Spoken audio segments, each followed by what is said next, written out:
paz do Senhor, meus irmãos, quem vos fala é o professor Eduardo Cassiava. Mais uma vez é um prazer tê-los em nosso canal. Vamos dar andamento às aulas da Escola Bíblica Dominical, segundo trimestre 2020 da revista Betel, com o tema Salmos. Quero convidar os irmãos a fazermos uma breve oração. Vamos orar. Deus querido, Pai amado, em nome do Senhor Jesus nós te louvamos, agradecemos e bendizemos por mais essa oportunidade, ó Deus, de poder meditar na sua palavra e aprender dela. Nos ajude, nos auxilie, nos ensine em nome de Jesus. Amém. Hoje é a terceira lição, irmãos, domingo 19 de abril de 2020. O tema é o Supremo Pastor. O salmo que vamos meditar, Salmo de número 23, rico em doutrina e ensinamento para as nossas vidas. Diz assim o texto áureo: o Senhor é meu pastor, nada me faltará. Salmo 23 e 1. A verdade aplicada: Cristo, nosso bom pastor, deu sua vida por nós, supre todas as nossas necessidades e está conosco em todo o tempo. Quais os três objetivos da lição? Apresentar as características do pastor, do bom pastor, expor as necessidades da ovelha e destacar a necessidade de conhecermos o bom pastor. O texto de referência é Salmo 23, diz assim: o Senhor é meu pastor e nada me faltará. Deitar-me faz em verdes pastos, guia-me mansamente pelas águas tranquilas. Refrigera a minha alma, guia-me pelas veredas da justiça por amor do seu nome. Ainda que eu andasse pelo vale da sombra da morte, não temeria mal algum, porque tu estás comigo, a tua vara e o teu cajado me consolam. Preparas uma mesa perante mim, na presença dos meus inimigos, unge minha cabeça com óleo e meu cálice transborda. Certamente que a bondade e a misericórdia me seguirão todos os dias da minha vida, e habitarei na casa do Senhor por longos dias. Irmãos, o texto que lemos é um clássico dos Salmos. Acho que é uma das passagens bíblicas mais conhecida e citada por todos que têm uma afinidade com a Bíblia, com Cristo, ou que são cristãos assíduos. E para entender o contexto desse salmo, é bom a gente fazer uma exegese hermenêutica do texto, aplicando em João 10. Porque o quarto evangelho que João registrou, ele cita em João 10 alguns eu sou, que Jesus usou no pronome pessoal dele mesmo para se referir a ele. Em João 10, 11 ele diz: eu sou o bom pastor, e o pastor dá a vida pelas ovelhas. Em João 10, 7 ele diz: eu sou a porta das ovelhas, né? E aqui nos Salmos nós vemos que o texto do salmista, ele está dizendo que o Senhor é o bom pastor. Há dois contextos para ser aplicado aqui e entender. Um é o pastor assumindo responsabilidade de pastoreio em João 10. E aqui em Salmos 23 é a ovelha que assume a autoridade do pastor sobre a vida dela. Então é extremamente importante nós fazermos isso no nosso dia a dia. Não só receber a promessa do bom pastor, da porta das ovelhas, do pastor que dá vida pela ovelha, mas nós assumirmos na nossa prática de vida a autoridade do pastor sobre as nossas vidas. Quando eu assumo essa autoridade, o Senhor é o meu bom pastor, aí nada vai me faltar, porque quando eu deixo ele ter a autoridade, a liberdade de conduzir a minha vida, baseada na sua palavra, as promessas da palavra não me deixará faltar nada. Dentre essas promessas é deitar em pastos verdes e ele nos guia às águas tranquilas dos momentos que teremos sede. E a sede aqui pode se aplicar a diversas sedes, a necessidade, a angústia, a preocupação. Para cada uma desses anseios, assim como a corça suspira e anseia pelas águas, assim somos nós que temos sede pelo socorro de Deus. Refrigera minha alma, guia-me pelas veredas da justiça por amor do seu nome. Essa vereda de justiça é revelada no outro eu sou de Jesus. Eu sou o caminho, a verdade e a vida, porque por todo o caminho há veredas. Então essas veredas que encontramos, o caminho que seguimos, é a justiça da cruz do Calvário sobre nossa vida. Ainda que eu passe pelo vale da sombra da morte, não temeria mal algum, porque tu estás comigo. Não adianta, irmão, eu passar pelo vale da sombra da morte sozinho, sem o pastor. Então ele estando comigo, aí diz a palavra, a tua vara e o teu cajado a tua vara e o teu cajado me consolam. Vara e cajado no dia a dia, na rotina pastoral de um pastor de ovelhas, ela serve para colocar a ovelha no caminho que está indo o rebanho, e quando ela quer se perder, o cajado tem uma curva que passa pelo pescoço e traz de volta para perto do pastor. Muitos querem as veredas de justiça, as águas tranquilas, os pastos verdes, mas não querem a vara e o cajado. Este mesmo salmista, Davi, ele caiu. Ele viu Betseba e se tentou e caiu, adulterou, mandou Urias para a linha de frente de batalha. Depois ele fez o censo do povo de Israel, e só quem pode contar a nação é Deus. Porém, ele escreveu que a vara e o cajado de Deus é consolo, e nos momentos de suas falhas, ele quebranta, confessa e se arrepende. Tanto que quando o filho do adultério morre, Davi está jejuando. Quando ele recebe a notícia que o filho morreu, ele levanta e fica alegre. Por quê?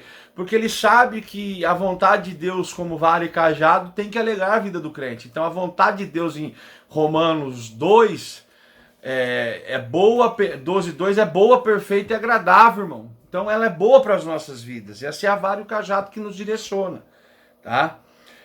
Preparas uma mesa perante mim na presença dos meus inimigos, unge minha cabeça com óleo e meu cálice transborda. Aqui é o contexto de quando Samuel foi chamado por Deus, diz assim, ó, enche o chifre de azeite e vem. Ou seja, Deus já estava na casa de Jessé, a casa do pai de Davi, e tinha os irmãos de Davi, que foi a naótica humana, quem mereceria aquela unção. E aí Davi agora está dizendo, ó, o Senhor preparou a mesa para mim na presença dos meus adversários, que eram os irmãos deles que zombavam dele. E aí ele sentou ali e a cabeça de Davi foi ungida com óleo. Ou seja, irmãos, o opróbrio, o desprezo vai passar, e Deus tem um lugar de honra para nos dar nessa jornada de vida. Certamente que a bondade e a misericórdia me seguirão por todos os dias da minha vida, e habitarei na casa do Senhor por longos dias. É condicional isso aqui, irmãos, a promessa. A bondade e a misericórdia me seguirão desde que eu habite na casa do Senhor os dias da minha vida. Não adianta eu querer a promessa sem cumprir princípios. Então isso é a guisa de introdução à lição. O pastor e suas ações. Irmãos, o pastor ele é um cargo, o pastor de ovelhas, por isso, porque na simbologia bíblica, Deus usa da linguagem simbólica, fazendo uso do antropoformismo. O que é isso? É usar na linguagem de escrita, de gramática do poema aqui, que é Salmo, formas humanas. Então, a forma humana aqui usada é um pastor e uma ovelha. Então, nós sabemos que essa forma de pastorear e a ovelha ser pastoreada nos dá entendimento da mensagem que Deus quer nos passar. Isso é antropoformismo, tá? Então, aqui o pastor ele cuidava da ovelha o dia todo e também ficava atento com a ovelha em relação à noite, para as pestes da noite, a mortandade que vinha no urso, no leão e em outras coisas. Então é uma proteção quase que constante, e o pastor tem essa responsabilidade. O nosso bom pastor faz isso conosco. Descansos nos momentos de perigo, irmãos. Ele nos dá pastos verdes para deitar nos momentos adversos de nossa vida. Então ele nos conduz a essas veredas. E o GPS que nos leva a essas veredas é a palavra de Deus. Não tem como a gente ficar longe dela. Esse é o tópico 1 e 1. Né? Cristo é o nosso bom pastor.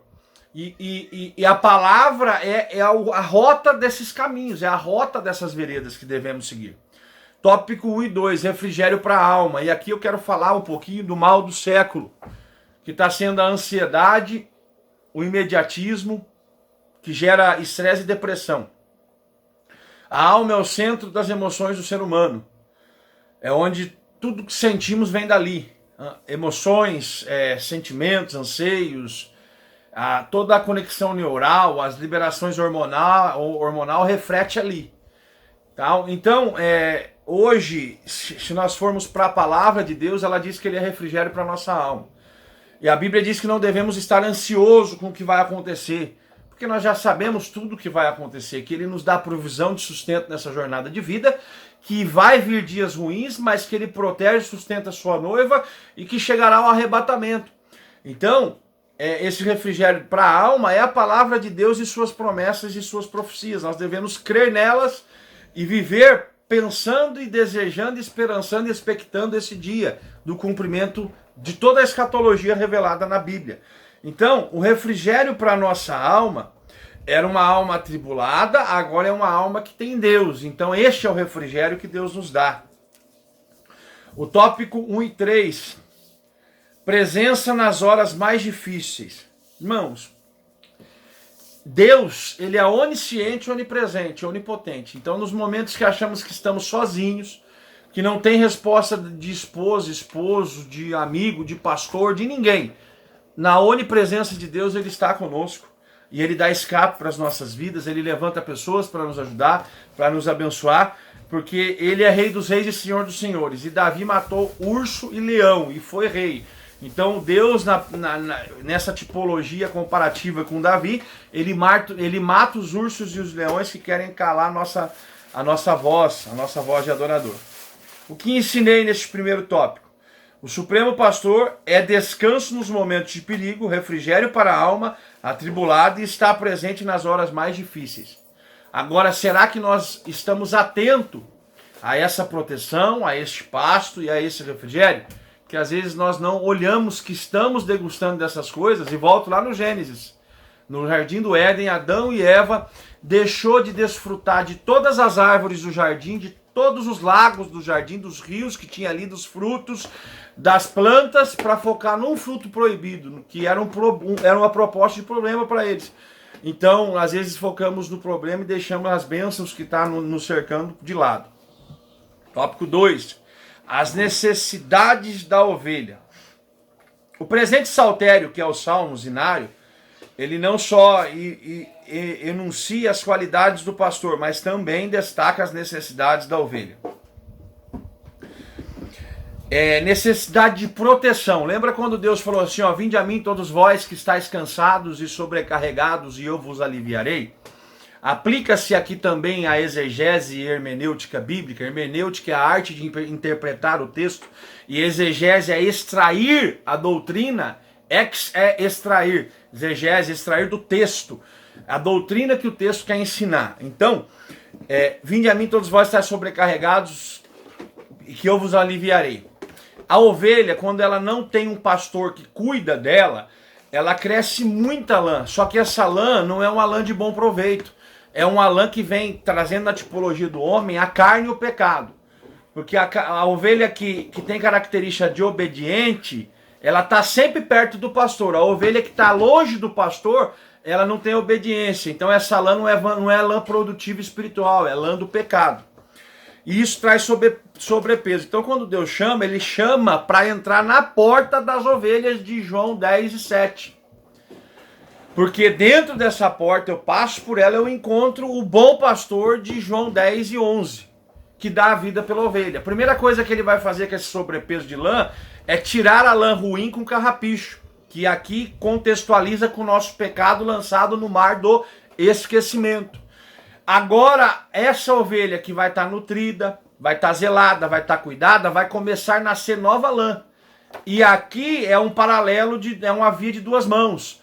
O pastor nutre a ovelha, cuida da ovelha, dá água para a ovelha, dá pasto para a ovelha, dá proteção para a ovelha, mas a ovelha tem que dar lã para o pastor. O que é a lã no contexto espiritual? A obediência à palavra de Deus é a principal das lãs.